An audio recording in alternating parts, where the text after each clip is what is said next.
दुसऱ्या दिवशी एक पर्यटक धोब्याचं घर आहे त्या नदीच्या काठावर, ती जना पर्यटन आली, तिला कळलं की इथे संभाजी महाराजांच्या मावसाच्या तिकडे, ती पटकन गावात गेली त्या वडबुद्रुकमध्ये. त्यावेळी दामाजी पाटील नावाच्या व्यक्तीने पाटीलकी होती, त्यांची पत्नी राधाबाई पाटील यांच्याशी चर्चा केली. गावात हळूहळू ही चर्चा गुप्तपणे पसरत होती, गावभर चर्चा झाली. त्यावेळेस त्या काळात तत्कालीन महार असलेला गोविंदा पुढे आला आणि म्हणाला की आपण या सगळ्या देहाचे तुकडे गोळा करून अंतिम संस्कार करू. पण तरी सुद्धा दिवसभर चर्चा झाली, करायचं नाही करायचं, कारण आपलेही ते हाल होतील. औरंगजेब काही साधा सुद्धा नाहीये. मग पूर्ण अंधार पडू दिला, रात्र झाली. ते सगळे कोणी धोत्रात गोळा केलं, कोणी साड्यांमध्ये गोळा केलं, कोणी पदरात गोळा केलं. ते तुकडे रात्रीच्या रात्री शिवले. रात्रीच्या रात्री संभाजी महाराजांचा अंत्यविधी त्या गोविंदा महार जो काही होता तत्कालीन, त्याच्याच शेतामध्ये नदीच्या काठावर असलेला अंत्यविधी केला, अग्निसंस्कार दिले. आणि ते रात्रीच्या रात्री पहाटपर्यंत ते लोक सगळे बसले आणि पहाटे ती राख त्या नदीमध्ये विसर्जित. स्वराज्य रक्षक छत्रपती संभाजी महाराज आज काल आणि उद्या या विषयावर आपल्याला मार्गदर्शन लागणार आहे. आदरणीय डॉक्टर भारती मुर्वे मॅडम यांचं कुंडलवाडी शहरात पुन्हा एकदा आपण सर्वांनी टाळ्याच्या गजरात मॅडमचं स्वागत करूया. छत्रपती संभाजी महाराज की, छत्रपती संभाजी महाराज की, छत्रपती संभाजी महाराज की.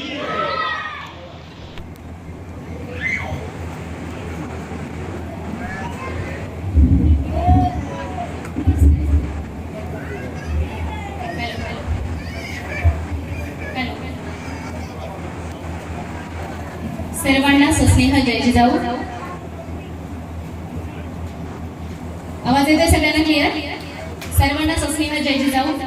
आजच्या स्वराज्य रक्षक छत्रपती संभाजी महाराज यांच्या 369व्या जयंती निमित्ताने छावा मराठा संघटना महाराष्ट्र शाखा कुंडलवाडीच्या वतीनं जे जयंती महोत्सव सुरू होतोय, याचा व्याख्यानाचा विषय जरी काल आज आणि उद्या असला तरी संभाजी महाराजांच्या चरित्रातून आपल्याला काय शिकायचं आणि कसे पुढे जायचं एवढे मी या ठिकाणी घेणार आहे. तर आजच्या कार्यक्रमाचे प्रमुख पाहुणे बरेच आहे, विचार मंचावर बऱ्याच जणांची नावं सुद्धा झालेली आहे, पण तरी सुद्धा आपल्या कार्यक्रमाचे अध्यक्ष सौ प्रेरणाताई कोटलावार. कार्यक्रमाला आताच ज्यांचं मनोगत आपण ऐकलं, 5-6 तास ते तुमचा वेळ घेणार आहे असे प्राचार्य डॉक्टर कमलाकर कनसे सर.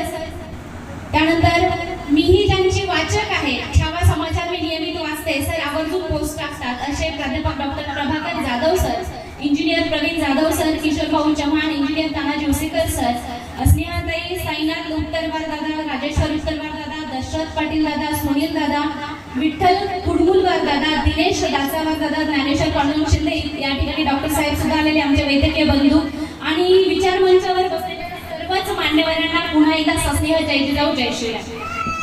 सगळ्यात आधी सगळ्यांनी एकदा जोरदार टाळ्या वाजवायच्या आहे त्या गायन संचासाठी ज्यांनी आपल्याला येण्याच्या आधीची पूर्व तयारी केली होती आणि त्याची सुरेल आवाजामध्ये माहोल बनवलेला होता. आपण या ठिकाणी कुंडलवाडीत जन्मोत्सव साजरा करतोय, पण दिल्लीत ज्यांनी जन्मोत्सव साजरा केला आणि दिल्लीच्या तख्तालाही छत्रपती संभाजी महाराजांचा इतिहास सांगितला, त्या छावा मराठा संघटना जी आहे त्याच्यासाठी एकदा जोरदार टाळ्या वाजवायच्या आहेत. मूळ विषयाकडे जाण्यापूर्वी आपण सर्व महानायक महानायिकांना एकदा अभिवादन करूया. आजही दिवाळी आली की आमची आया बहीण पिढा पिढा जाऊ दे, बळीचं राज्य येऊ दे म्हणून ज्या बळीराजाला साकडं घालतो तो महासम्राट बळीराजा. ज्या गौतम बुद्धांनी देशाला क्रांतीचा आणि समाजाला पूर्ण विश्वाला शांतीचा संदेश दिला ते तथागत गौतम बुद्ध. 13व्या शतकात महिला मुक्ती महिला क्रांती या शब्दाची जन्मही घेतला नव्हता तेव्हा एक स्त्री पुढे येते आणि म्हणते, डोईचा पदर आला खांद्यावरी भरल्या बाजारी जाई नवी जणी म्हणे केसवा होऊन तुझी वेसावा चंद्रभागी तिरी मांडीला पाला मनगटावरी तेल घाला कोणी. म्हणजे मला जे करायचंय ते मी करणार आहे, ज्याच्या धमके त्याने चंद्रभागेवर मला भेटाशी धमकी वजा इशारा देणारी पहिली महिला संतश्रेष्ठ जनाबाई. त्यानंतर 16व्या शतकात एक आई पुढे येते जिने आपल्या दातृत्वानं मातृत्वानं कर्तृत्वानं एक नाही तब्बल 2 छत्रपती या महाराष्ट्राच्या मातीला दिल्या, त्या राजमाता राष्ट्रमाता मासाहेब जिजाऊ. एक छत्रपती ज्यांनी क्षणोक्षणी छातीवर दगा फटका झेलून तुमचं माझं रयतेचं गोरगरिबाचं कष्टकऱ्याचं कामगारांचं राज्य निर्माण केलं ते छत्रपती शिवाजी महाराज. आणि ज्या छत्रपतीनं एका हातात तलवार आणि एका हातात लेखणी घेऊन दुहेरी युद्ध लढलं आणि वयाच्या 14व्या वर्षी बुधभूषण सारखा ग्रंथ तुम्हाला आम्हाला दिला आणि बहुजनांचे पहिले संस्कृत पंडित ठरले ते छत्रपती शंभूराजे. दुसरे छत्रपती ज्यांनी 1902 ला आरक्षणाचा वटहुकूम जाहीर करून शेतकऱ्यांच्या मुलांना आरक्षण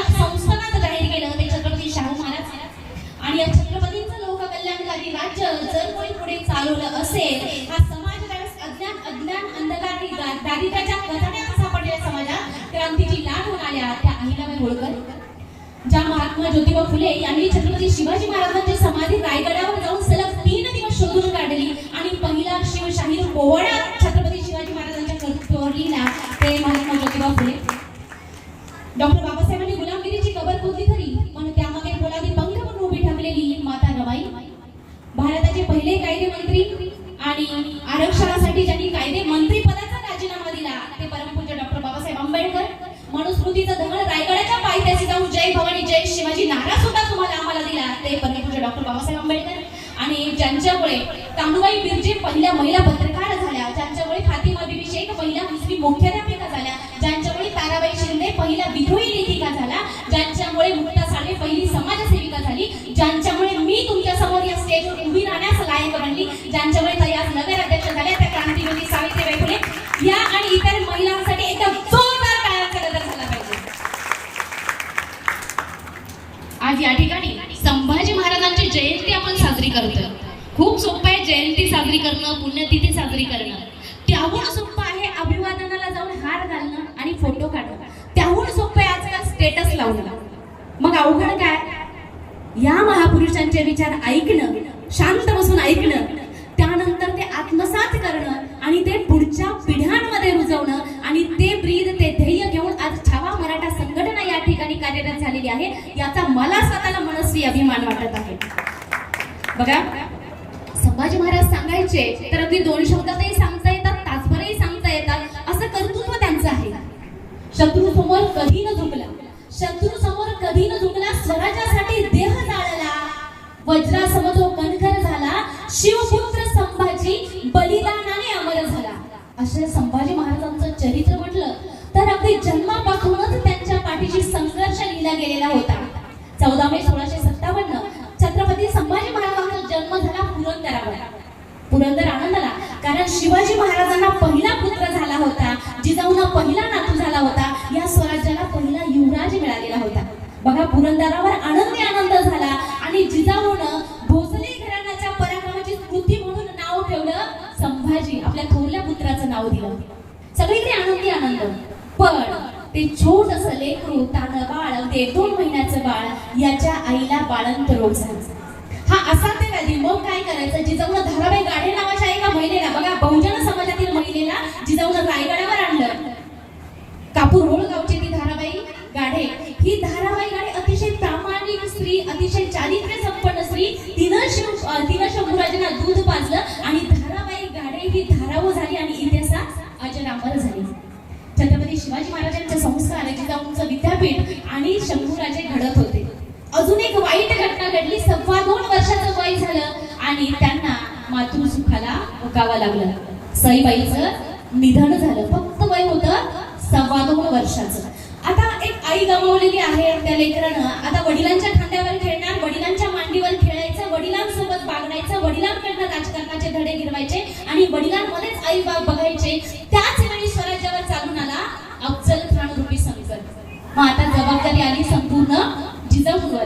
मग संभाजीराजे घडत होते जिजाऊंच्या विद्यापीठात. मग त्या विद्यापीठामध्ये त्यांनी क्षत्रिय शिक्षण असेल, सैनिकी शिक्षण असेल, लष्करी शिक्षण असेल, यासाठी जिजाऊंना काही शिक्षक नेमले होते. मग मल्लखांब असेल, कुस्ती असेल, त्याच्यानंतर भालाफेक असेल, त्याच्यानंतर घोडसवारी असेल, अशा सगळ्या कलांमध्ये संभाजीराजे पारंगत होत होते. एकही कला अशी नव्हती. इतिहासकारांनी बखरकारांनी काही नोंदी करून ठेवलेल्या आहे. घोडा तर संभाजीराजे इतके वेगवान पळवायचे की त्यांच्यानंतर कोणालाही तसा घोडा पळवता आला नाही. चालू रणांगणामध्ये घोडा पळवताना एका पायावर घोडा पूर्ण वळवून तो घोडा माघारी फिरवायचे. हे तत्कालीन राजांना आणि त्यानंतरच्या राजांना सुद्धा न जमलेलं काम छत्रपती संभाजीराजे इतके विद्यमान आणि पारंगत झालेले होते.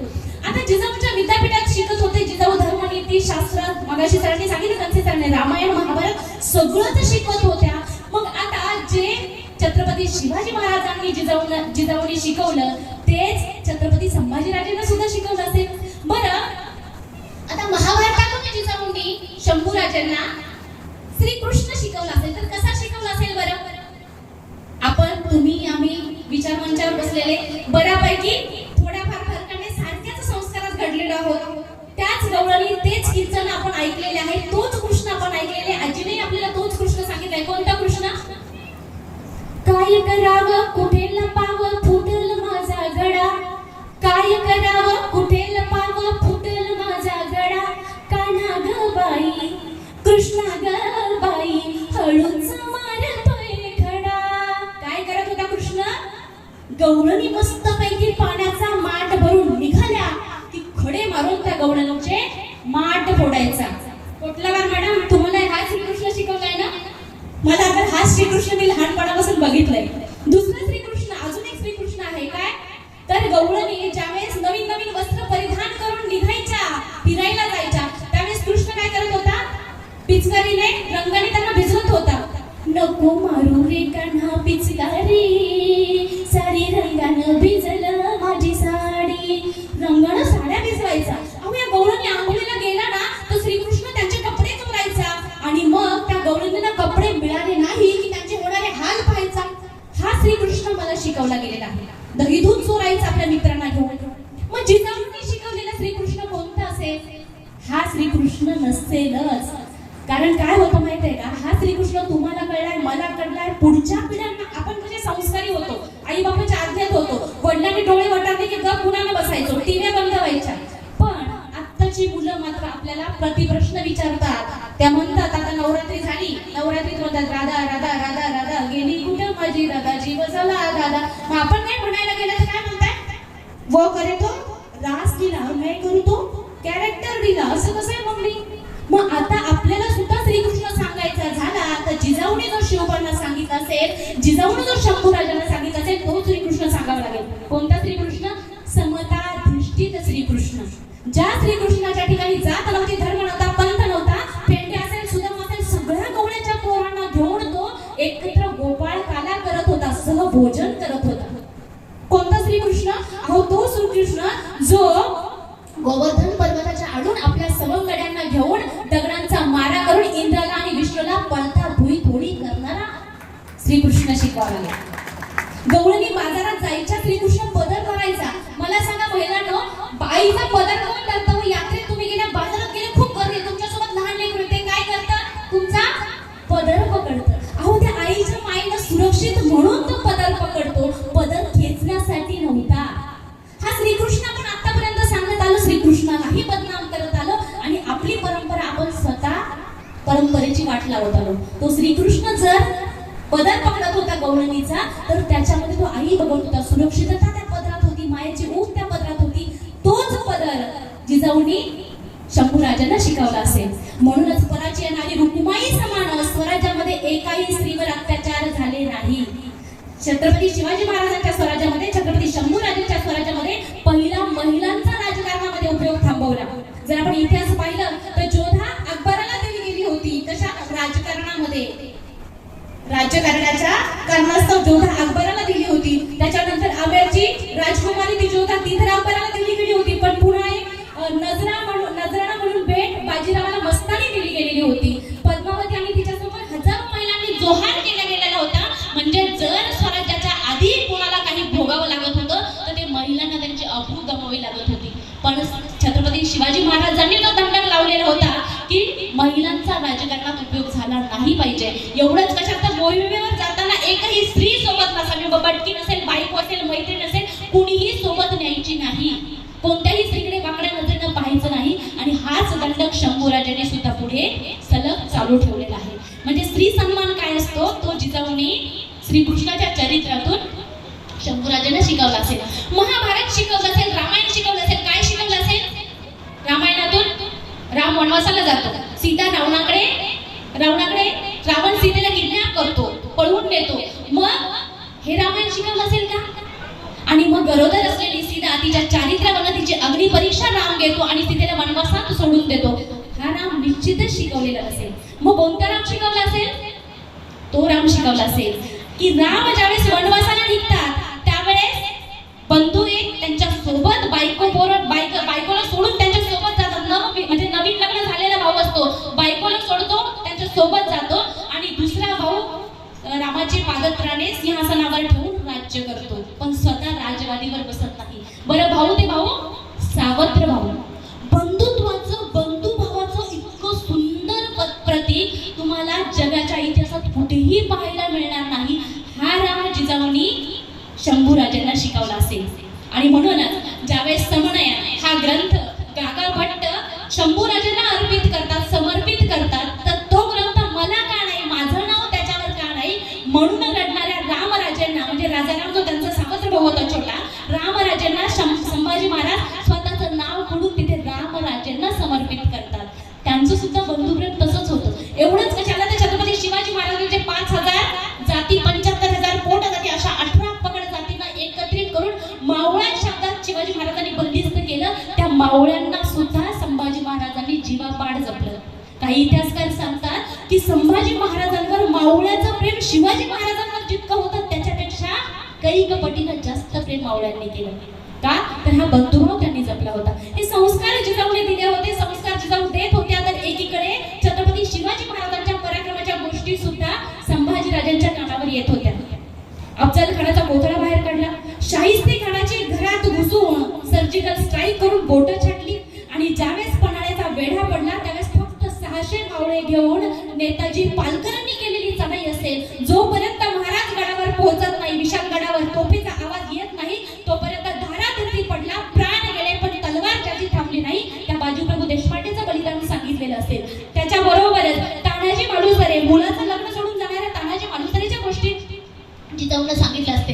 राजा 1 लाख मेला तर चालेल, पण लाखाचं पोशिंद जगलं पाहिजे असं म्हणणारा तानाजी आणि निष्ठावंत मावळ्यांची निष्ठा. आणि ज्यावेळेस शिवाकाशी, ज्यावेळेस पन्हाळगडाच्या वेढ्यामध्ये स्थिती जोहरची कट्यार काळजात घुसते, पण नाभिक समाजाचा असलेला काय म्हणते शिवाकाशी हा छत्रपती शिवाजी महाराजांचं नाव सुद्धा सांगत नाही. तो शिवाकाशीला संभाजीराजे ऐकत होते, अनुभवत होते. मग या सगळ्या अनुभवातून हे लेकरू घडत होतं, या संस्कारात लेकरू वाढत होतं. असं वाढत वाढत वय झालं 8.5 वर्षाचं. आणि 8.5 वर्षाच्या वयामध्ये तिकडे दिलेर खान आणि मिर्झा राजा जयसिंग स्वराज्यावर अफाट सैन्यानिशी चालून आला. आता जर शिवाजी महाराजांनी ठरवलं असतं की आपण मिर्झाला आणि दिलेर खानाला तोड द्यायचे, तर काय झालं असतं, स्वराज्यातील जनता जमीनोद्ध्वस्त झाली असती. कारण स्वराज्य आपलं त्यावेळेस कणभर स्वराज्य होतं. हे दिलेर खानापुढे आणि मिर्झा राजा जयसिंगापुढे टिकलं नसतं. महाराजांनी हुशारीचा निर्णय घेतला आणि तह करायचा ठरवला. 23 किल्ले आणि जवळजवळ 4 लाख कोणाचा प्रदेश हा दिलेर खानाला द्यायचं ठरलं. आता औरंगजेबाची तह झाला, पुरंदरचा तह. पण आता मिर्झा राजा जयसिंग महाचतुर होता. त्याने म्हटलं की शिवाजीराजे गनिमी कावे करतात, शब्द दिलाय, मात्र तो शब्द कसा फिरवतील सांगता येणार नाही. मग आता विश्वास कसा ठेवायचा, विश्वास बसेना. मग दिलेर खान म्हटला की काहीतरी जामीन ठेवावा लागेल. मिर्झाने जामीन काय मागावं, युवराज शंभूराजेंना जामीन मागवलं. म्हणजे बघा, स्वतःचा फक्त 8.5 वर्षाचा मुलगा जो दुश्मन सैतानासारखा चौताळलेला आहे, युद्धाला आलेला आहे, रक्तपात करायला आले, त्याच्या घरात दिलेर खानाच्या बोटात मिर्झाराजे जयसिंगाच्या शब्दाखातर शिवाजी महाराजांनी संभाजीराजेंना जामीन ठेवलं. बरं, जामीन ठेवल्यावर पोरग रडेल, ओरडेल, काहीतरी म्हणेल, पण संभाजीराजे हसत हसत जामीन राहिले स्वराज्याला. म्हणजे बघा, आपल्या या स्वराज्यासाठी पहिला जामीन राहिलेला राजा म्हणजे शंभूराजे. आता खरं तर स्वराज्यात जामीन राहिले यापेक्षा मी म्हणेल की खऱ्या अर्थानं संभाजी महाराजांचा राजकारणात प्रवेश झाला. कारण औरंगजेबानं त्यावेळेस संभाजीराजांना 7,000 मनसबदारी दिली होती. म्हणजे 7,000चं सैन्य आणि काही जो काही काय म्हणतात त्याला, त्या काळातली भूण ज्या होत्या त्या बहाल केलेल्या होत्या. हा पगार आपण त्याला या आजच्या भाषेत पगार म्हणू शकतो. शिवाजी महाराज औरंगजेबाला देत होता 5,000 मनसबदारी आणि संभाजीराजेंना दिली 7,000ची मनसबदारी. म्हणजे वडिलांपेक्षा 2,000ची मनसबदारी जास्त होती. म्हणजे औरंगजेबाला आणि त्या मुघलांनाही समजलं होतं की पिता तर सिंह आहे, पण या सिंहाचा छावा पुत्र हा पित्यापेक्षा सवाई निपजणार. म्हणजे बघा, त्याची दूरदृष्टी कमालीची आहे असं म्हणायला हरकत नाही. बरं, संभाजीराजे जामीन राहिले 8.5 वर्षात. आज आम्ही आमची लेकरं आहोत. 8.5 वर्षाच्या लेकरांना आम्ही हात धरून व्हॅन मध्ये नेऊन बसवतो आणि त्याची बस यायच्या अर्धा तास आधी मी बघते बायका, त्या बस येणार असते स्कूलची, तर बेंचवर बसलेले असतात वाट बघत. कशाला बसलाय ताई? नाही, मुलगा शाळेतून येतो. अरे 8.5 वर्षाचा, 9 वर्षाचा, 10 वर्षाचा लेकरं, त्याला घ्यायला अजून आया येत आहे. बरं, काल परवा झालं असं, मी मी गाडी लावली आणि घरी जात होते तर तेवढ्या ते बेंच आमच्या घराच्या खाली तिथे बेंचवर काही मुलं बसलेले होते आणि ते म्हणत अरे मी बाथरूम मध्ये इकडून मार, अरे मी इकडे तिकडून मार, अरे मी घरात आहे बघ ना, बस स्टँडवर आहे. मी म्हणले काय आहे पोराचं बस स्टँडवर काय? तर रोब्लॉक्स नावाचा एक गेम आहे. रोब्लॉक्स आता मम्मींना वगैरे माहित असेल. ते रोब्लॉक्स हे मुलं म्हणजे 5-6 पोरं असतात. ते फोन करतात एकमेकांच्या मित्राला, हा तू जॉईन हो, तू जॉईन हो, तू जॉईन हो. सगळे एकत्र जॉईन होतात आणि हे मोबाईलवर गेम खेळतात. म्हटलं मारा सुद्धा हे पोरं मोबाईलवर खेळायला लागलेले आहे. कशी पुढची पिढी घडणार आहे बरं? एक चापट मारली की पुस्तक पडायचं. असे फोपशे पोरं निर्माण होते आजकाल. मी सांगते ना, तुम्ही बघा आजकाल 40 वर्षाच्या प्रौढ नाही म्हणता येईल कारण आम्ही तिकडे चाललेलो आहोत. तर 40-50शीत गेलेल्या वयोवृद्धांना टेन्शन नाहीये आपल्याला हार्ट अटॅक येईल की नाही, पण आपल्या लेकराला हार्ट अटॅक येतो की काय अशी अवस्था सध्या झालेली आहे. 25शीत हार्ट अटॅक, 26शीत हार्ट अटॅक, 30शी मध्ये हार्ट अटॅक. शारीरिक व्यायामच नाहीये. बरं व्यायाम कधी करते पोरं माहितीये? आईने 18 वर्ष वय झालं की त्याच्यावर गेलं की मग मात्र थोडी हिरोगिरी करायची असते, थोडी पोरी वगैरे पटवायची असतात, थोडंसं दाखवायचं असं स्टाईल वगैरे मारून अचानकपणे जिम जॉईन करतात आणि मसल वाढवायच्या नादी लागतात. तो सगळ्यात मोठा साईड इफेक्ट आहे. तो कसा काय? तो आरोग्याचा विषय वेगळा होईल, पण त्यामुळे हार्ट अटॅकचं प्रमाण सुद्धा तेवढंच वाढतंय. कधी सवय नाही, अचानक तुम्ही मस्त वजन उडवताय, वजन उचलताय, भाऊ वाढवताय, यामुळे हार्ट अटॅक येतात. म्हणजे बघा ज्या वयामध्ये संभाजीराजे पगार कमवत होते, मनसबदारी कमवत होते, त्या वयात आपली लेकरं काय करतायत? तुलना करायला पाहिजे आणि लेकरांना शिकवायला पाहिजे, जबाबदाऱ्या द्यायला पाहिजे, नाहीतर आपली अवस्था भविष्यात भयंकर होणार आहे. वयोमान कमी झाले, लवकरात लवकर नाही द्यायचे तर कधी द्यायच्या? मग त्या जबाबदाऱ्या द्यायला शिका. दुसरं आहे पुढे जेवढे मनसबदार होते तेवढ्या सगळ्या मनसबदारांना औरंगजेबानं आपल्या 50व्या वाढदिवसाला आमंत्रित केलं. जसं छत्रपती शिवाजी महाराजांना आमंत्रित केलं तसं शंभू राजांना सुद्धा स्वतंत्र आमंत्रण होतं आग्र्याला.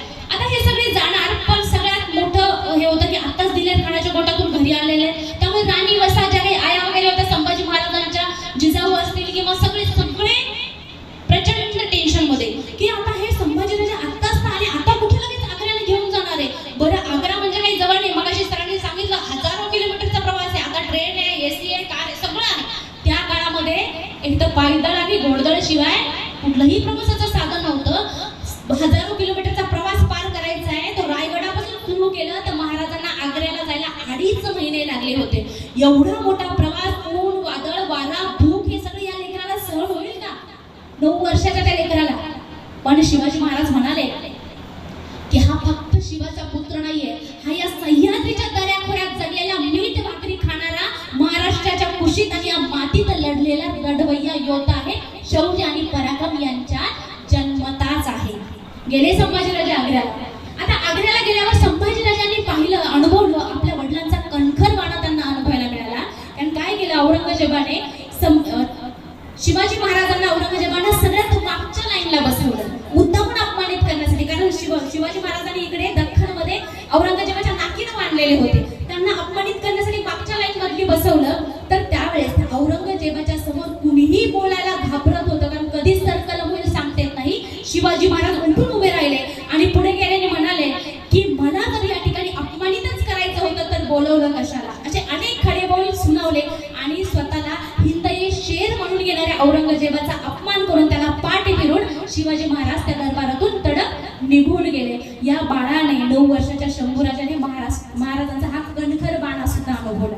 बघा त्याच्यानंतर महाराजांना मात्र याची शिक्षा म्हणून किंवा पूर्वनियोजित असेल महाराजांवर 4 पहारे बसवण्यात आले, महाराजांना नजरकैद करण्यात आलं आणि महाराजांचा प्रतिनिधी म्हणून दरबारात दररोजची हजेरी लावण्याचं काम आलं संभाजीराजाकडे, 9 वर्षाच्या शंभूराजाकडे. आता शंभूराजा दरबारात येत होते, सगळ्यांशी बोलत होते, सगळं पाहत होते. त्यावेळेस औरंगजेब एकदा सहज म्हणाला शंभूराजांना की आमच्या दरबारामध्ये आम्ही जाणकार आहोत की तुम्ही कुस्तीचे चांगले जाणकार आहे, तुम्हाला मल्लविद्या चांगली येते, कुस्ती चांगली येते, तर एक कुस्ती होऊन जाते आमच्यासमोर, आम्हालाही बघू द्या तुम्ही किती चांगली कुस्ती खेळतात ते. त्यावेळेस शंभूराजे काय उत्तरले असते?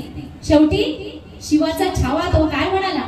शंभूराजे म्हणाले की महाराज तुमच्या दरबारात आमच्या लायकीचा एकही मल्ल नाही, आम्ही खेळतो तर आमच्या बरोबरीच्या मल्लाशी खेळतो. म्हणजे आम्ही राजपुत्र आहोत, आम्ही खेळणार तर राजपुत्राशी, इतर साधारण मल्लाशी नाही. म्हणजे हा करारी बाणा औरंगजेबानं तेव्हा ओळखला होता. नंतर बहिर्जी नाईकांनी सांगितलं की शिवाजी महाराजांच्या गळ्याभोवतीचा फास आपल्याला जाणार, शिवाजी महाराजांना अगदी 1 ते 2 दिवसामध्ये मारल्या जाणार. ही खबर ज्यावेळेस बहिर्जी नाईकांनी दिली तर त्यावेळेस काहीतरी चाल करायची किंवा आपले गनिमी कामे करायचे आणि चाल टाकून महाराजांना तिथून काढायचं बेत आखला. पण आता सगळ्यांवरच नजर काही चौकी पहारे, एकच व्यक्तीवर चौकी पहारा नव्हता, तो म्हणजे शंभूराजांवर. आणि सगळी जबाबदारी अगदी दरबारापासून तर कुंभाराच्या वाड्यापर्यंत सगळं नियोजन आखायची जबाबदारी, म्हणजे कोणाला पैसे द्यायचे असतील, कोणाला खरेदी करायची असेल, कोणाकडे वस्तू घ्यायची असेल, सगळं कोण करत होते? 9 वर्षाचे संभाजीराजे करत होते. आणि एक दिवस त्या औरंगजेबानं स्वप्नातही पाहिलं नसेल असा दिवस उजाडला आणि शिवाजी महाराज औरंगजेबाच्या हातावर तुरी देऊन निसटले. पण दुर्दैवानं औरंगजेबानं नंतर पूर्ण घोषणा दिली होती की दौंडी पेटवली होती. एक पुरुष ज्यांच्या बरोबर 9-9.5 वर्षाचा मुलगा जर दिसला तर त्याला तातडीनं तिथंच ठार मारा, नाही आमच्या दरबारात आणा. आता संभाजीराजांच्या जीवाला धोका आहे असं कळल्यानंतर महाराजांनी संभाजीराजांना मोगलांच्याच गोटात एका सुरक्षित ठिकाणी ठेवून महाराज निघाले. तर महाराजांनी विचार केला 9 वर्षाचा लेकरू घरी ठेवून जायचंय तुम्हाला 2 दिवसासाठी, माहेरी जाताना 10 वेळा विचार करतो ठेवू की नको, बरोबर आहे की नाही? 9 वर्षाचे संभाजीराजे. शिवाजी महाराजांनी विचार केला आता मी काय सांगू, कसं सांगू? ते मागे लागतील का, रडतील का, ओरडतील का, आबासाहेब आम्हाला येऊ द्या म्हणतील का? कारण शत्रूच्या गोटात आहे, कधी शत्रूची तलवार त्यांच्यावर पडेल, कधी पकडले जातील भरोसा नाहीये. पण ज्यावेळेस शिवाजी महाराज संभाजीराजांच्या पुढ्यात उभे राहिले आणि शिवाजी महाराजांनी हा प्रस्ताव ठेवल्याबरोबर संभाजीराजे, ते 9 वर्षाचा छोटासा संभाजीराजे म्हणाले की महाराज तुम्ही निर्धास्त जा, आबासाहेब तुम्ही जा, स्वराज्याला तुमची गरज जास्त आहे, आम्ही राहू इथे. पुढे वाटेत संभाजीराजेंचं म्हणजे सुरक्षितता व्हावी आणि संभाजीराजे पुन्हा सुरक्षित गडावर यावे आणि त्यांची वार्ता कुणाला लागू नये म्हणून महाराजांनी वाटेत संभाजीराजांचं निधन झालं ही बातमी सगळीकडे पसरवली. 2-2.5 महिन्यांनी ज्यावेळेस महाराज रायगडावर गेले तिथे सुद्धा त्यांनी सांगितलं, राणी बसायला सुद्धा माहित नाही, तिथं अक्षरशः औरंगजेब कपटी आहे, तो विश्वास ठेवेल की नाही म्हणून संभाजीराजांचं श्राद्ध सुद्धा केलं. जिवंतपणी आपल्या पोराचं श्राद्ध शिवाजी महाराजांनी घातलं होतं आणि त्यावेळी खरं तर मरण संभाजीराजांच्या पाठीशी बांधलं गेलं होतं. पुढे संभाजीराजे काशीपंतांच्या सहाय्यानं काशीपंतांबरोबर सुखरूप रायगडावर आले. बघा इतक्या लहान वयामध्ये हा पराक्रम आपण बघतो, म्हणजे स्वराज्याला जामीन राहिले, स्वराज्यासाठी मनसबदारी मिळवली. आज किती 9 वर्षाचे संभाजीराजे, बापाला अजून काय हवं असतं? पुत्र कसा असावा तर खरं तर संभाजीराजांसारखा असावा. इतकं महान चरित्र संभाजीराजांचं आहे. आता संभाजीराजे ज्यावेळेस गेले त्यावेळेस वेगळे संभाजीराजे होते, आले त्यावेळेस ते अनेक कला पारंगत झाले होते, मोगली रिवायती शिकले होते, मोगली दरबार त्यांनी बघितलं होतं, फुलसी सरदार बघितले होते, कोणाशी कसं वागायचं याचं उत्तम ज्ञान त्यांना होतं. आणि त्यामुळे शिवाजी महाराजांनी संभाजीराजे रिटर्न आल्याबरोबर त्यांना दानपंडित केलं, एवढी मोठी पदवी दिली. म्हणजे जर शिवाजी महाराज नसताना काही न्याय निवाडे आले तर न्याय निवाड्याला संभाजीराजे बसत होते, अगदी धार्मिक खटले आले त्याचा सुद्धा न्याय संभाजीराजे देत होते. वय झालं किती? 14 वर्षाचं. आता बघा संभाजीराजे फक्त तलवार चालवत होते, खूप चाणाक्ष होते, एवढंच नाही तर त्यांनी शस्त्राबरोबर शास्त्र सुद्धा पारंगत होते. संभाजी महाराजांना 14 भाषा येत होत्या. किती?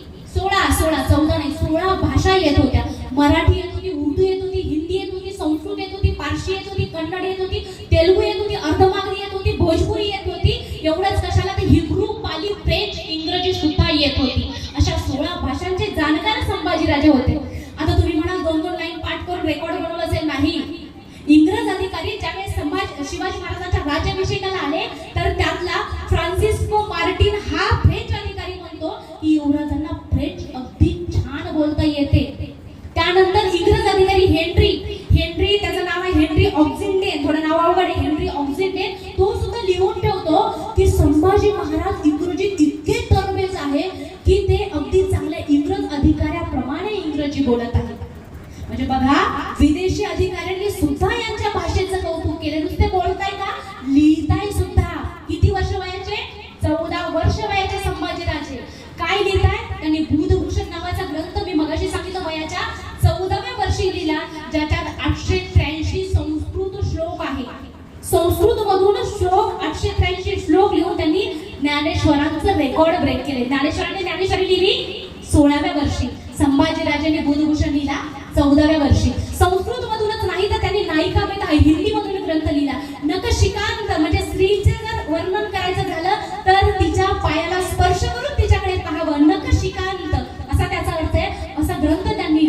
मधून. आणि त्यानंतर नायिका बेल असेल, सात शतक नावाचा अध्यात्मावर भाष्य करणारा आणि संतांची गौरव, संतांची स्मृती वर्णन करणारा असा ग्रंथ त्यांनी लिहिला अध्यात्मावर सुद्धा.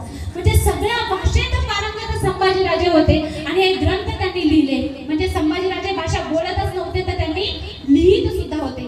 आता बघा, मी मुद्दामून भाषेचा विषय याच्यासाठी घेतला, एक राजकीय नेते येतात आणि मराठीच बोललं पाहिजे असं बेंबीच्या देठापासून ओरडून सांगतात, पण यांची पोरं इंग्रजी शाळेत शिकत असतात, सीबीएसईला, कुठल्या बोर्डाला, ऑक्सफर्ड इंटरनॅशनल, हे स्कूलचे नाव तर विचारूच नका बरं. एवढंच नाही तर काल परवा माझे सहकारी कार्यकर्ता आहेत, ते म्हटले, मॅडम मी इतकं मराठीला मानतो ना, फक्त मराठीतच बोलतो, फक्त मराठी ऐकतो आणि मराठी भाषा असेल तर मी ऐकतो, नाही तर तिथं बसतच नाही. म्हटलं का एवढा मराठीचा अभिमान, मला मराठी काहीच येत नाही. म्हणजे बघा, काल बघा एक व्हिडिओ प्रचंड व्हायरल झाला होता. एक माणूस होता जो विमानतळावर गेला, एअरपोर्टवर, आणि तो मुंबईच्या इंटरनॅशनल एअरपोर्ट, आंतरराष्ट्रीय विमानतळ, तिथं येणारे सगळ्याच देशांचे नागरिक आहे. मग इथे काही चालणारी तुमची राष्ट्रभाषा कोणती? आपली हिंदी आहे. कायद्यानुसार तिथं हिंदी बोललं तरी चालतं. तर एक सहकारी होती विमानात, जी कर्मचारी होती ती हिंदीत बोलत होती. आप इधर आओ, ऐसा वैसा. मला तुम्ही महाराष्ट्रात आहात, आंतरराष्ट्रीय विमानतळावर आहात, तुम्ही मराठीच बोललं पाहिजे. व्हिडिओ करायला लागला, पण तो बोलताना काय म्हणत होता माहितीये? एअरपोर्ट आहे ना, एअरपोर्टवर मराठीच बोललं पाहिजे. अरे गाढवा, तू आधी एअरपोर्टला विमानतळ तरी म्हण, तू सुद्धा मराठीत बोल. स्वाभिमान बाळगायचा, अभिमान बाळगायचा, पण कुठं, किती, हेही आपल्याला कळलं पाहिजे. म्हणून जर तुम्हाला कोणी सांगत असेल पोरांना मराठीच आलं पाहिजे, तर त्यांना आधी सांगा तुम्ही तुमची पोरं मराठी शाळेत घाला. कारण जोपर्यंत जिल्हा परिषद शाळा, सरकारी शाळा जिवंत आहे, तोपर्यंत कुणालाही बेंबीच्या देठापासून ताण आणून मराठी वाचली पाहिजे सांगण्याची गरज नाही. कारण जिल्हा परिषदेचे आमच्यासारखे, तुमच्यासारखे विद्यार्थी जोपर्यंत जिवंत आहे, तोपर्यंत मराठीचं कुणीच काही वागणं करू शकत नाही. म्हणजे आपल्या मुलांना अपडेट करायचंय. जर आपण मराठी मराठी मराठी करत बसलो ना, तर आपल्या कुंडलवाडीच्या बाहेर नांदेडमध्ये गेल्यावर सुद्धा आपली अवस्था भविष्यात भयंकर होऊ शकते. भाषेचा अभिमान बाळगा, भाषा आपल्या घरात आलीच पाहिजे, पण किती, हेही त्याची मर्यादा ठरवा. पुढे बघा, संभाजीराजांना एवढ्या भाषा येत होत्या, संभाजीराजे ग्रंथ लिहित होते. एक दिवस शिवाजी महाराज म्हणाले 14 वर्षाच्या शंभूराजांना, तुमची लेखणी तर अतिशय तेज चालते, तुमची तलवार तळपते की नाही पाहूया का आता. संभाजीराजे म्हणाले, आबासाहेब एकदा आज्ञा तर देऊन बघा. 14 वर्षाच्या संभाजीराजांना मोहिमेचं नेतृत्व केलं आणि गुजरात मधील खंबायत जे काही आहे ते खंबायतची मोहीम यशस्वीपणे लढून जिंकून संभाजीराजे वापस आले. तर ज्यावेळेस संभाजीराजे जिंकले, तर त्यावेळेस मावळ्यांना आणि सरदारांना खरं तर संभाजीराजांची युद्धनीती, कौशल्य आणि तलवारबाजी यावर खरंच ते सुद्धा फिदा झाले होते. आणि संभाजीराजेंचा निरोप आला की संभाजीराजे जिंकले, तर त्यावेळेस शिवाजी महाराज म्हणाले, द्या तोफांना बंदी, माझा बछडा खाशी जीत घेऊन येतोय. किती वयाच्या 14व्या वर्षी. आमचे 14व्या वर्षाचे 16, आमचे 20 वर्षाचे बछडी यंदा कधी नोकरीला लागतंय, कधी कामाला लागतंय, म्हणून 50% पप्पा परेशान आहे की नाही? काय माहितीये का, आजची अवस्था इतकी भयंकर झाली आहे. कोणालाही तुम्ही विचारा, तुम्ही ज्ञान किती घेताय? भरपूर घेतलंय. पूर्ण काय करताय? म्हणून ग्रॅज्युएशन झालं, हो छान. मग पुढे पीएचडी केलं, अरे वा किती छान. मग पुढे पीएचडी केलं, हा पुढे पीएचडी केलं, अरे पुढे मला काय ऐकायचंय? पीएचडी केलं, ज्ञान मिळवलं, त्या ज्ञानाचा काही उपयोग करून काही काम धंदा करत मिळवतं की फक्त पीएचडी करून घरात बसले? म्हणजे तुम्ही किती ज्ञान मिळवता याला किंमत नाहीये. त्या ज्ञानाचा उपयोग अर्थात जनात किती करता, किती पैसे मिळवता आणि तुमचं घर चालवता याच्यावर अवलंबून आहे.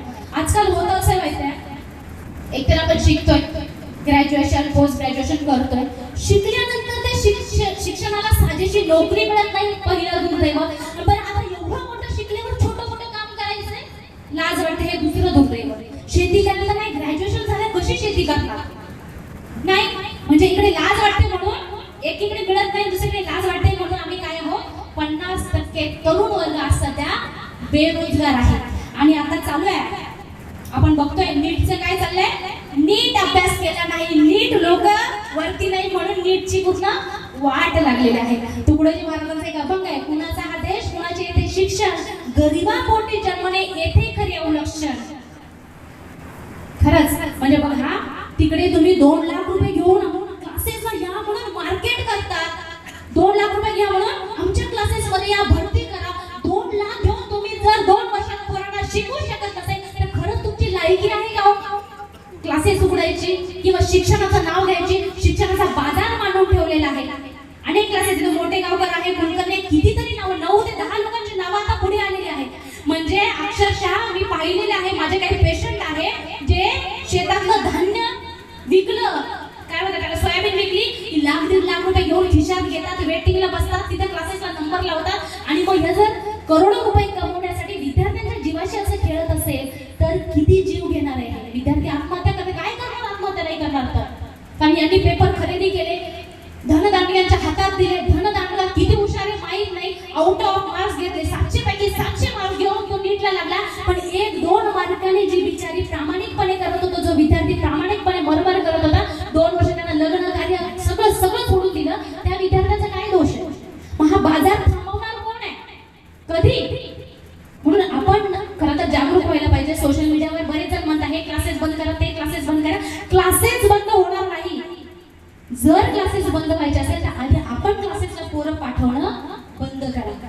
स्पर्धेत टिकायचंय त्याला अनेक ऑप्शन आहे. मी डॉक्टर झाले, जिल्हा परिषद शाळेत शिकून कष्ट करून अगदी सर्वसामान्य शेतकऱ्याची मुलगी आहे आणि मी शेतकरी करणे याचा मला प्रचंड अभिमान आहे.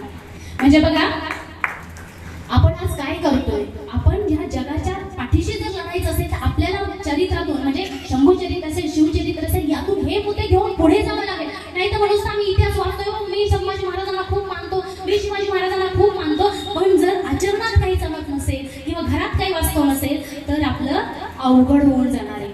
बघा त्यानंतर संभाजीराजे खरं तर 17 वर्षाचे झाले होते, जीत घेऊन आले होते. संभाजीराजे जिंकल्यानंतर अगदी थोड्याच दिवसामध्ये स्वातंत्र्याचा सूर्य रायगडावर उजाडणार होता आणि शिवाजी महाराजांचा राज्याभिषेक होणार होता. आता राज्याभिषेकाला अनेक लोक आले होते. मी मगाशी सांगितलं फ्रेंच अधिकारी, इंग्रज अधिकारी, परदेशातून अनेक लोक आले होते. तसेच काशीचे गागा भट्ट सुद्धा आलेले होते आणि गागा भट्टांच्या हस्तेच तो सोहळा पार पडणार होता. तर त्यावेळेस गागा भट्टांनी समनयन नावाचा एक ग्रंथ लिहिलेला आहे. मी सुरुवातीला सांगितलं जो रामराजांचं नाव त्या ग्रंथावर लिहिलं होतं. तर समनयन ग्रंथ त्यांनी संभाजीराजेंना अर्पण केला, त्याची प्रस्ताविका. आणि गागा भट्ट म्हणाले की मी काशीचा विद्वान पंडित आहे, पण या राज्यात म्हणजे शंभू राजा आहे. म्हणजे बघा एका विद्वान पंडितानं 17 वर्षाच्या शंभू राजांचं कौतुक केलं आणि समनयन नावाचा ग्रंथ पूर्णच्या पूर्ण त्यांना अर्पण केला. हे संभाजीराजे होते.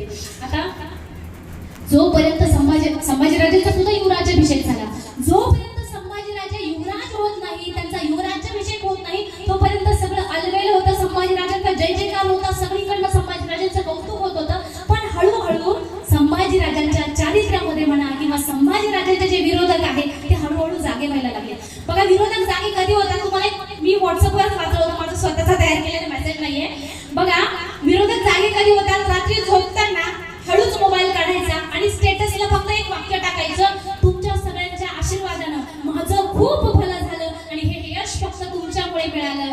रात्रभर जे तुमचे विरोधक आहे ते वाचून वाचून परेशान होतील, असं काय यश मिळालं, ह्यानं नेमकं काय मिळवलं, झोपा लागणार नाही. म्हणजे ज्यावेळेस तुमच्या मागे यश आणि कीर्ती येते त्यावेळेस तुमच्या मागे चारित्र्य हनन म्हणा किंवा तुमच्या मागे दोषारोप म्हणा अनावधानाने चालत येतात. मग जेव्हा तुमच्यावर दोषारोप होतील, तुमचं चारित्र्य हनन करण्याचा प्रयत्न करतील, तुम्हाला कुठे ना कुठे नावं ठेवायला लागतील, त्यावेळेस समजायचं आपण योग्य मार्गाने चाललेलो आहोत, आपली प्रगती होते आहे.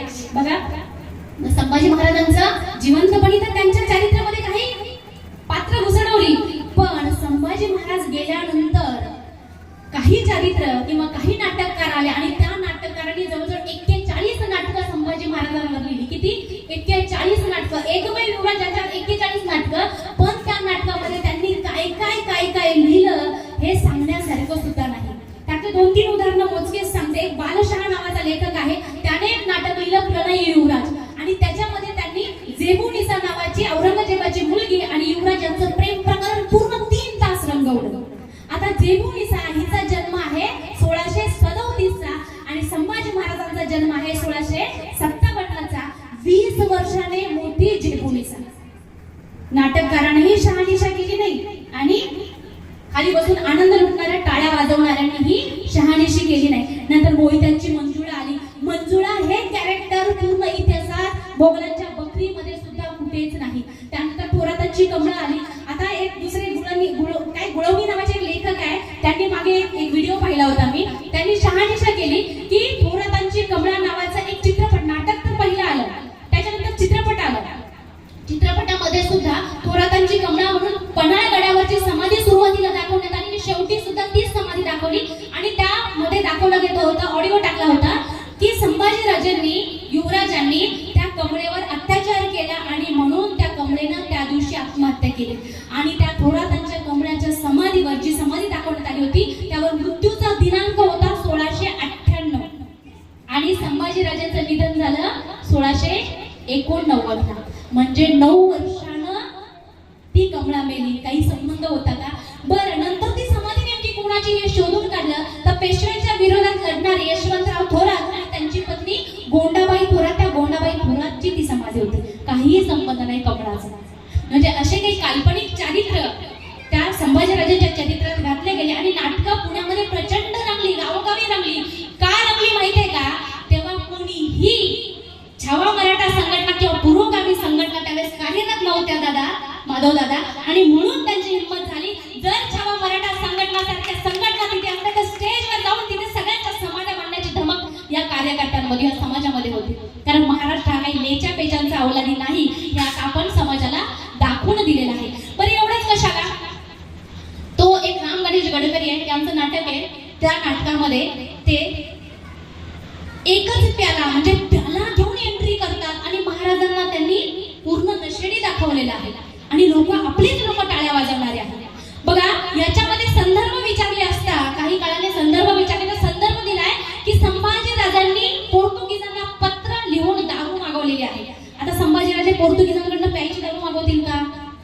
तर संभाजीराजांनी जी दारू मागवलेली आहे ती संभाजीराजांचा दारुगोळ्याचा जो कारखाना होता, तोफांना लावण्याची दारू संभाजीराजांनी मागवली. एवढी शहानिशा सुद्धा राम गणेश गडकरी आणि त्यांच्या सहकाऱ्यांना करता आली नाही. अत्यंत हुशार आणि बुद्धिमान टाकले त्यात पुण्याचे. म्हणजे बघा, शहानिशा करण्याची सवयच आम्हाला लागलेली नाहीये. का नाही माहितीये का? एक गोष्ट तुम्हाला सांगते, एक छान गोष्ट आहे. आपल्या घरी पित्र होतात, पित्तरपाट असतो ना, पित्तरपाटात पित्र होतात, बरोबर आहे. आता मला सांगा आजी, पित्र होताना अतिशय चोख नियम असतात, थोडाही नियम भंग चालत नाही. आता झालं असं माहित आहे का, पित्राचं जेवण बनवताना सासू आपल्या सुनेला म्हणते एक काम करायचं, पित्राचं जेवण बनवायचं ना त्याचे नियम अतिशय कडक असतात, ते व्यवस्थित पाळावे लागतात. जर त्याच्यात थोडी सुद्धा चूक झाली तर आपले पूर्वज आपल्याला धरतात. म्हणे पूर्वज कशा धरतात माहित आहे ना? आपले पूर्वज आपल्याला धरतात. कोण सांगत होती? सासू सांगत होती. कोणाला सांगत होती? सुनेला सांगत होती. आणि मनात मनोमन म्हटली की बघ, माझ्या सासूच्या आज पित्र आहे, माझी सासू प्रचंड खटाळ होती, थोडी चूक झाली की जी तोंड करायची, मला कशीच सोडत नव्हती. जर तिच्या पित्राच्या जेवणात थोडी सुद्धा चूक झाली तर मला अशी धरेल की कशीच सोडणार नाही. आता सून म्हणते मनोमन, तुमची सासू कशी होती मला माहित नाही, पण माझी सासू कशी मला चांगलं माहित आहे, म्हणून मी थोडी सुद्धा चूक करणार नाही. ती व्यवस्थित पाहते. सासू जसं पित्राचं जेवण बनवते अगदी तसं साजरं संगीत जेवण बनवते. आता जेवण बनवल्यानंतर काय करते? सासू ते पित्राचं जेवण वाढायला जाणार असते, ते पित्राचं नैवेद्य दाखवणार असते. तेवढ्यात होत असतं की तिथून एक काळं मांजर जात असतं. आता काळं मांजर पाहिल्यावर सासू विचार करते, मांजराची जात चिवट आहे. आता ह्या मांजरानं जर या नैवेद्याला तोंड लावलं तर सगळं मुसळ केरात जाईल, सगळी मेहनत वाया जाईल आणि नैवेद्य उष्ट होईल. मग ती काय करते? काहीच विचार करते, पटकन एक टोपलं घेते त्या मांजरावर झाकून ठेवते. सून हे सुद्धा व्यवस्थित पाहते. आता दुर्दैवानं पुढच्या वर्षी सासू जाते. आता पित्राचं जेवण बनवायची वेळ येते सुनेवर. ती काय करते? अगदी साजरं संगीत जसं जसं सासूने बनवलेलं होतं त्याच पद्धतीचं तितकंच मीठ मिरची टाकून व्यवस्थित नैवेद्य बनवते. आता नैवेद्य बनवल्यानंतर असं होतं की नवऱ्याला ती बोलवते, अहो जरा इकडे या. तो म्हणतो काय? एक काम करा, जा आणि जाऊन काळा मांजर घेऊन या म्हणते. आता तो विचारतो काळा मांजर कशाला? काहीच बोलायचं नाही, जाऊन काळा मांजर घेऊन यायचं, त्याच्याशिवाय घरी यायचं नाही. कधी कधी कसं असतं, बायकांचा आदेश पाळावाच लागतो, नाहीतर संध्याकाळचं जेवण मिळेल की नाही भांत असते. तो बिचारा गेला आणि काळा मांजर दिवसभर फिरून घेऊन आला. आता काळा मांजर आणल्यावर तिनं काय केलं? अगदी जसं नैवेद्य मांडला तसा मांडला आणि ते काळा मांजर बाजूला झाकून ठेवलं. आता नवऱ्याने न राहून विचारलं की ज्या काळ्या मंदिराच्या पाठीमागं मला तू दिवसभर हिंडवलं ते काळं माझं नेमकं आणलं कशासाठी हे तरी सांग. ती काय म्हणते, प्रथा आणि परंपरा फक्त पाळायच्या असतात का ते विचारायचं नसतं, म्हणून आम्ही का विचारतच नाही. व्हाय अँड हाऊ सवयच पडलेली नाही आम्हाला का म्हणून आम्ही शहानिशाच करत नाही. आणि म्हणूनच खरात बाबा घडतात, त्याच्यानंतर तुझे आसारामजी बापू घडतात, म्हणूनच तो राम रहीम घडतो. काल बाबा आसारामजी बापूंचा इतिहास आपल्या सगळ्यांना माहिती आहे. जेलमध्ये होता, जामिनावर सुटला, त्याचे स्टेटस लोक लावतात आणि स्टेटस लावणाऱ्या बाया असतात. हे दुर्दैव आहे आमचं, खरंच खरं दुर्दैव आहे. बरं खरात बाबाच्या प्रकरणी सुद्धा बघा, तुम्ही खराताला दोष मी देणार नाही, त्या बायांना दोष देणार, त्या नवऱ्यांना दोष देणार आहे. अरे साधं चहा म्हणजे बघा, पाहुणे घरात आल्यावर चहा जो माणूस जाऊन पटकन किचन मधून घेऊन येतो, बायको पाहुण्यांसमोर आणत नाही. एका महाराजाकडे बायको हॉस्पिटलमध्ये म्हणे का त्याच्या केबिन मध्ये एकटी सोडतो आणि बाहेर बसलेले त्या काचेमध्ये दिसताय बाहेर नवरे बसलेले, नातेवाईक बसलेले आहेत. म्हणजे दोष एकटा नाहीये. आता बघा म्हणजे इतकी भयंकर अवस्था आहे. एक बाबा नाही बया नाही. मी तुम्हाला एक उदाहरण सांगते, नांदेडचंच उदाहरण आहे. एक पेशंट होता आलेला, आता खरं डॉक्टर असल्यामुळे हे वैज्ञानिक दृष्टिकोनातून मला हा विचार या ठिकाणी मांडायला लागेल. एक पेशंट आलेला होता. आता रिपोर्ट्स पाहिल्यानंतर मी गायनेकोलॉजिस्ट माझी मैत्रिणी तिच्याकडे पाठवलं, तर त्या ठिकाणी ती जी स्त्री होती तिच्यामध्ये काही दोष नव्हता. त्या तिच्या हसबंडला म्हणजे नवऱ्याला मूलबाळ होऊ शकत नव्हतं, कारण त्याच्यात बीज शून्य होतं. आता हे गायनेकोलॉजिस्टकडे पाठवलं. गायनेकोलॉजिस्टने त्यांना सांगून टाकलं की बाबा अशी अशी परिस्थिती आहे. ते पुन्हा त्या गायनेकोलॉजिस्टचं तोंडच त्यांनी पाहिलं नाही. काही दिवसांनी ते पुन्हा आले त्याच हॉस्पिटलमध्ये बाळाला दाखवायला. तर त्यावेळेस विचारलं त्या मॅडमने की तुम्हाला बाळ झालंय का, म्हणे कुठं दाखवलं, कोणत्या हॉस्पिटलमध्ये, किंवा तुम्ही काही टेस्टिंग बेबी केलंय का किंवा IVF केलंय का. तर ते म्हणले नाही आम्ही बाबांना दाखवलं. आता कोणत्या बाबांना दाखवलं, काय दाखवलं ते काही या ठिकाणी मी सांगत नाही. म्हणजे बघा आजही आपला समाज फक्त खरात हे प्रकरण एक पुढे आलेला आहे. जर खरात आहे प्रत्येक गावात आहे. मग बाबा आणि बायांना नादी लागणारा कोण असतं तर खरात सांगणारे बायका असतात. अनेक बाया चोरून पैसे देतात की बाबा माझं भलं झालं पाहिजे. आणि वय सांगतो तुम्हाला 40 ते 50 बायका या सगळ्या बाबांचं सॉफ्ट टार्गेट आहे. का बिचारे हार्मोनल इम्बॅलन्स असतो, घरात कष्ट करून थकलेले असतात, घरात कोणी विचारत नाही अशी भावना झालेली असते, मानसिक स्थिती तशी असते, त्याचा फायदा घेतात आणि आपण बायका घेऊन देतो. म्हणून हे जर थांबवायचं असेल तर सतत विवेक बुद्धीने का आणि कसं, व्हाय अँड हाऊ विचारायला शिकलं पाहिजे. बघा तसं त्यांनी पोर्तुगीजांकडनं तोफीची दारू मागवली गेली होती, याची शहानिशा केली नाही. पण काही संभाजीराजेंचे संदर्भ मी या ठिकाणी तुम्हाला सांगते. बघा संभाजीराजेंनी एक संदर्भ लिहिलेला आहे, ग्रँड डफ याने एक लिहून ठेवलेला संदर्भ आहे. ज्यावेळेस ॲबे कॅरे भारतात आला त्यावेळेस त्याचे जहाज अडवले गेले होते स्वराज्यामध्ये. तर त्याचे जहाज सोडवावे म्हणून हा ॲबे कॅरे संभाजीराजेंकडे फ्रेंच वाईन घेऊन आला होता. म्हणजे आपण कोणा राजकीय व्यक्तीला मोठ्या व्यक्तीला भेटायला गेल्यावर काहीतरी घेऊन जातो ना गिफ्ट, तसं तो फ्रेंच वाईन घेऊन आला होता. त्यावेळेस संभाजीराजेने त्याला सांगितलं होतं की महाराज मद्याला हात लावत नाही, मीही हात लावत नाही, पण हे पटकन तुम्ही इथून घेऊन जा, कारण स्वराज्यात एकाही मावळ्याला साधं सुपारीच्या खांडाचंही व्यसन नाही. ग्रँड डफ लिहून ठेवतो. स्वतः संभाजी महाराजांचं बुधभूषण मधील वाक्य आहे, ते म्हणतात व्यसनाधीनच सर्वानुभूपती ही परिवर्जता, व्यसनाधीनच सर्वानुभूपती ही परिवर्जता, सप्तदोषात तदारण्य हातच विष्णुदया. म्हणजे जर तुम्हाला पुढे जायचं असेल तर तुम्हाला 7 व्यसनांपासून दूर राहावं लागेल, तरच तुम्ही पुढे जाल. असे लिहिणारे संभाजीराजे स्वतः खरंच व्यसनाधीन असतील. मग असे संभाजीराजे रंगवल्या गेले आणि त्याच्याच पुढे कदाचित आजचा त्याचा परिणाम म्हणा की काय, आज मराठवाड्यामध्ये भारतभर तर आहेच आहे. म्हणजे मी तुम्हाला सांगते व्यसनाधीन इतकी प्रचंड वाढलेली आहे. आज प्रत्येक घरामध्ये प्रत्येक आई वडिलांना जवळजवळ हेच टेन्शन आहे की आपलं लेकरू काय करतं, कारण लेकराची संगत कशी आहे. या सगळ्या प्रचंड म्हणजे बघा जर काउंट काढला, आकडेवारी काढली तर या देशामध्ये 16 करोड दारुडे आहेत. 16 करोड किती आहे? कोणी घेत असेल तर राग मानू नका, मी बेवडे म्हणते. 16 करोड बेवडे लोक आहेत. 13.5 लाख लोक धूम्रपान करतात आणि दर 8 सेकंदाला एक आई एका मुलाला फक्त धूम्रपानामुळे कॅन्सरमुळे गमावते. दर 8 सेकंदाला एक मृत्यू होतोय. दर वर्षाला 13.5 लाख मुलं, तरुण मुलं हे मरणाच्या दारात आहे, स्वतःचा सरळ स्वतः रस्ता आहे. म्हणजे इतकी प्रचंड व्यसनाधीनता वाढलेली आहे. आता आपण संभाजीराजेंचं नाव घेतो, शंभूराजेंचं नाव घेतो, शिवाजी महाराजांचं नाव घेतो आणि तोंडात जर तंबाखू जोडत असेल तर त्याला काही अर्थ राहत नाही. ओढोनी तंबाखू काढीनं जो दूर बुडे न ते घरात येणे पापे तुकाराम महाराजांचा अभंग आहे. म्हणजे जर ज्या घरामध्ये तुम्ही धूम्रपान गुटखा तंबाखू खात असाल तर तुमचंच घर बुडत नाही. म्हणजे तुकाराम महाराज म्हणतात तुमचं घर बुडतं, पण मी म्हणते की तुम्ही लोकांचे सुद्धा घर बुडवता.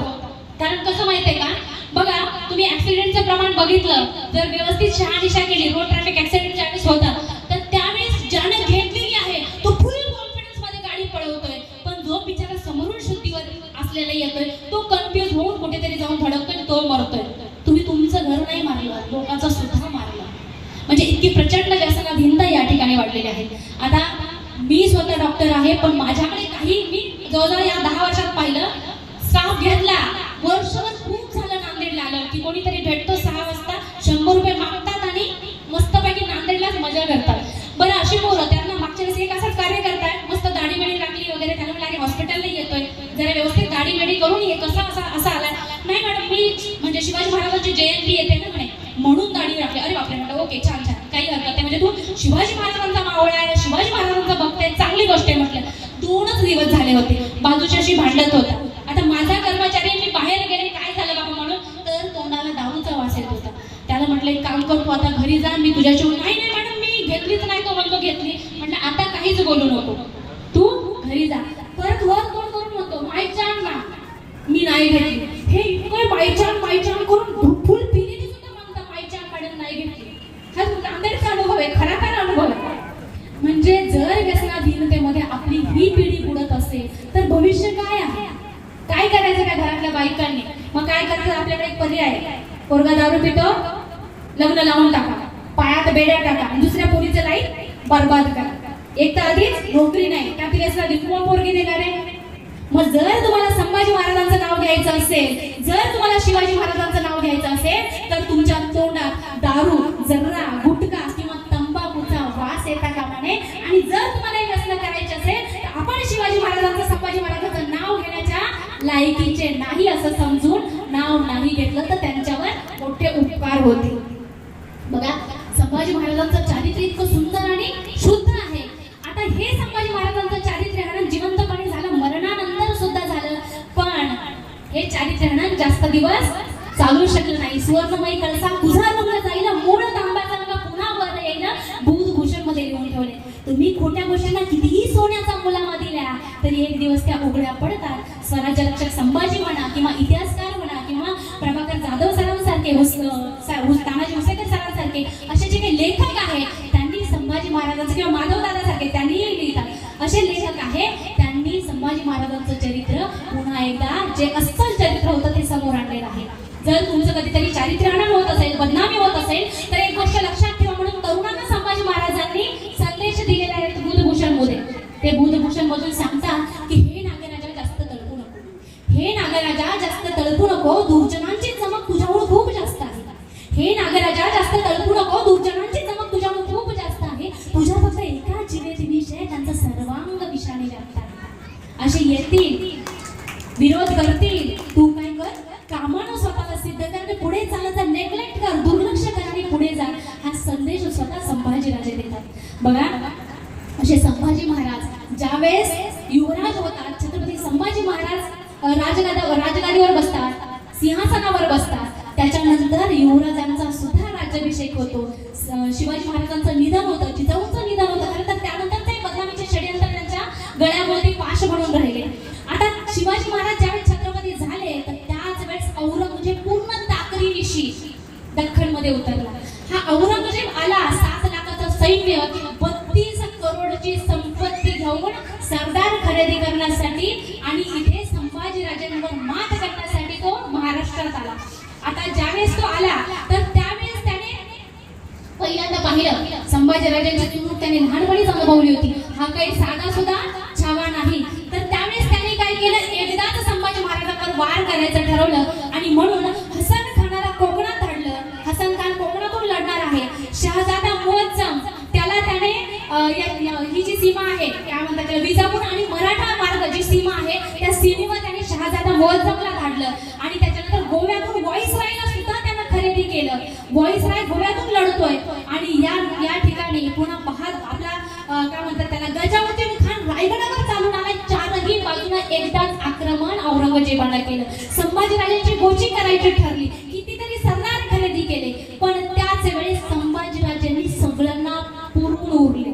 व्हाईसरायला गोव्यातून पळवून लावलं, त्याच्यानंतर गजावतींना रायगडापासून हाकलवलं आणि त्यानंतर तो शहाजादा मुअज्जम कोकणामध्ये होता, तो शहाजादा मुअज्जम त्याचा त्या ठिकाणी रसद बंद केली, त्याला खायला प्यायला मिळेना, त्याच्या सैनिक उपासमारीला बोलू लागले, त्याला पळता भुई थोडी झाली आणि व्हाईसरायचा गोव्याच्या व्हाईसरायचा पाठलाग करता करता म्हटलं जातं ना, संभाजीराजांनी घोडा खाडीत घातला होता, तर याच व्हाईसरायचा पाठलाग करता करता घोडा खाडीत घातला. म्हणजे संभाजीराजांनी सगळ्यांना पुरून उरले. एकाच वेळेस त्यांनी या सगळ्यांचा प्रतिकार केला. त्यावेळेस औरंगजेब प्रचंड चिडला, म्हणजे काय करायचं या मराठी सैनिकांचं, काय करायचं या मराठी माणसाचं, हे माघार का घेत नाही, हे जिंकतातच कसे.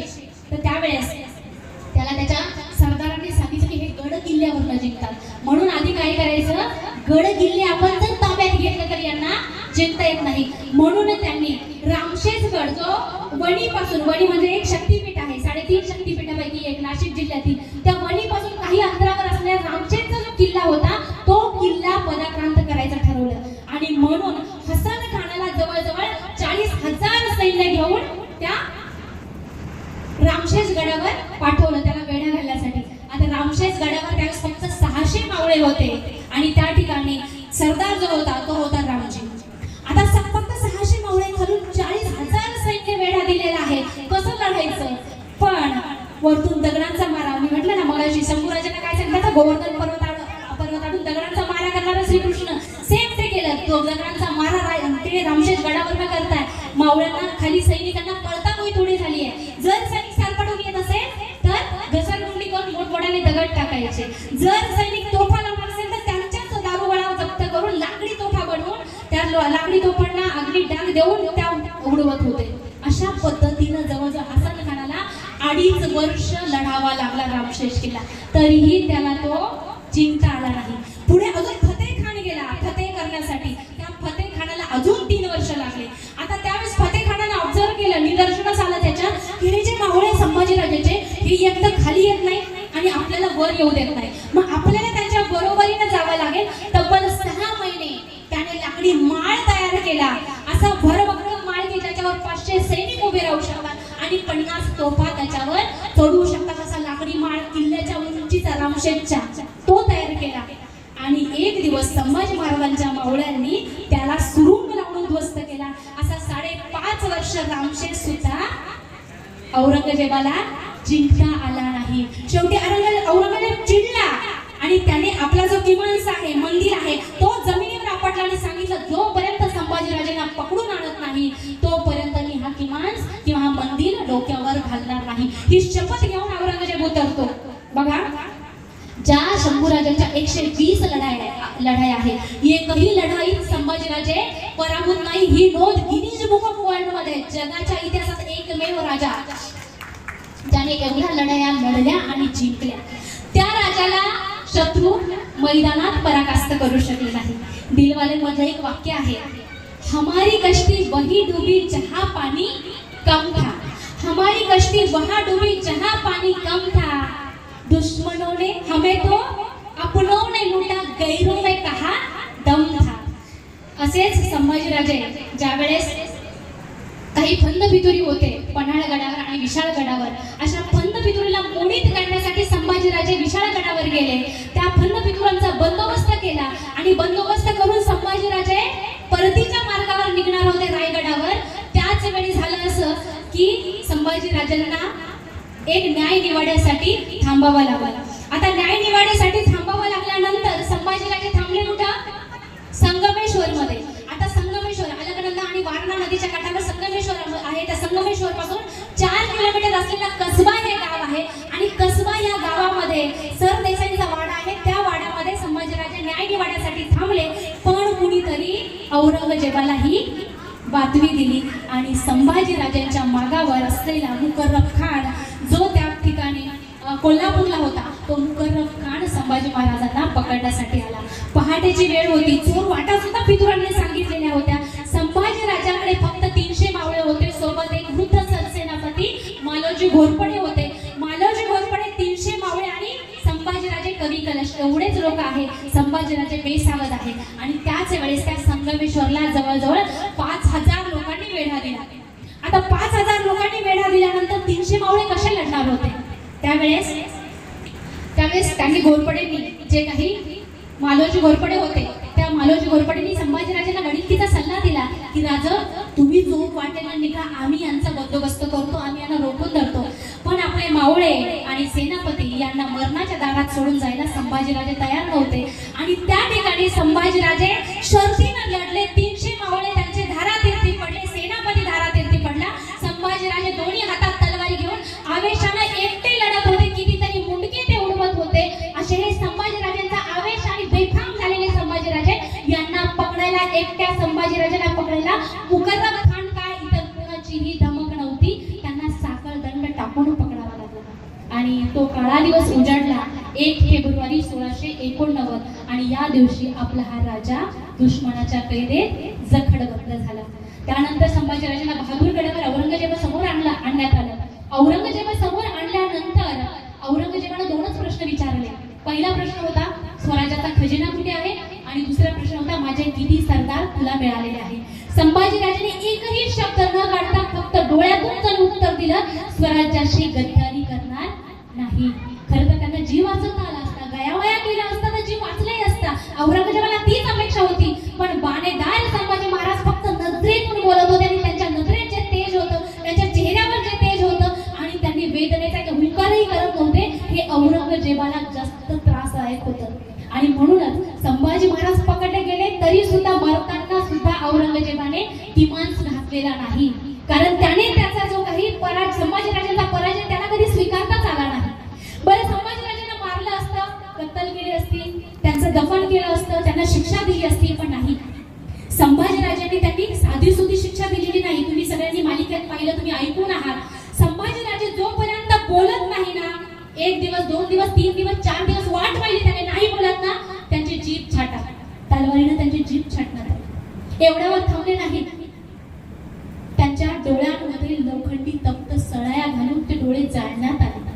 डोळ्याच्या खोबणी झाल्या, पण त्या डोळ्यातून एक थेंबही पाण्याचा नाही.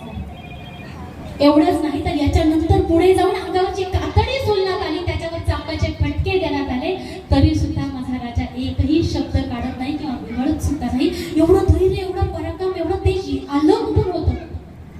1 महिना तब्बल 40 दिवस हा अन्याय आणि अत्याचार सहन करत संभाजीराजे शांत आणि तेजोमय वातावरणात होते. आता ह्या संभाजीराजांना इतकं छळलं, आता तरी त्यांना सुखाचं मरण द्यायचं होतं, पण नाही. त्यांच्या सगळ्या अंगाचे